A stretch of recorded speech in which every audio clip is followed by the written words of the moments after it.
తెలంగాణలో అప్రకటిత విద్యుత్ కోతలను నిరసిస్తూ భాజపా నేతలు యత్నించిన రంగారెడ్డి కలెక్టరేట్ ముట్టడిని పోలీసులు భగ్నం చేశారు. కలెక్టరేట్ సమీపంలోని లగ్డికపూల్ రైల్వే స్టేషన్ వద్ద ధర్నాకు దిగిన భాజపా కార్యకర్తలతో ఆ పార్టీ రాష్ట్ర అధ్యక్షుడు కిషన్ రెడ్డిని అరెస్ట్ చేశారు. బంగారు తెలంగాణ సాధ్యమంటున్న కేసీఆర్ ప్రభుత్వం రైతుల కష్టాలు తీర్చడం లేదని కిషన్ రెడ్డి విమర్శించారు. 8 గంటలు నిరంతరాయంగా విద్యుత్ ఇస్తామని హామీలు గుప్పించిన ప్రభుత్వం కోతలతో రైతుల ఆత్మహత్యలకు కారణమవుతుందని ఆరోపించారు. విద్యుత్ విషయంలో యుద్ధ ప్రాతిపదికన ప్రభుత్వం చర్యలకు ఉపక్రమించి రైతులను ఆదుకోవాలని ఆయన డిమాండ్ చేశారు.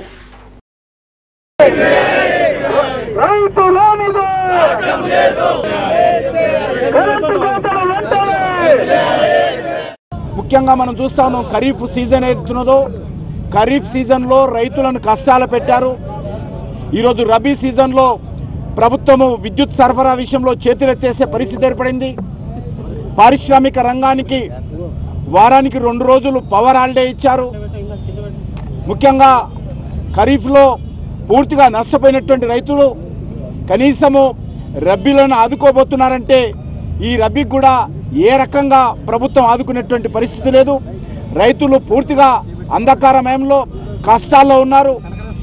తమ భవిష్యత్తు ఏమవుతుందన్నటువంటి ఆందోళన ఉన్నారు. ఇప్పటికే రైతుల అప్పులు మాఫీ చేస్తామని ప్రకటించి ఆ యొక్క అప్పుల మాఫీ ప్రక్రియ పూర్తి కాని కారణంగా ఏ రైతు కూడా బ్యాంకుల నుంచి మరి ఏ రకమైనటువంటి రుణాలు రాలేదు.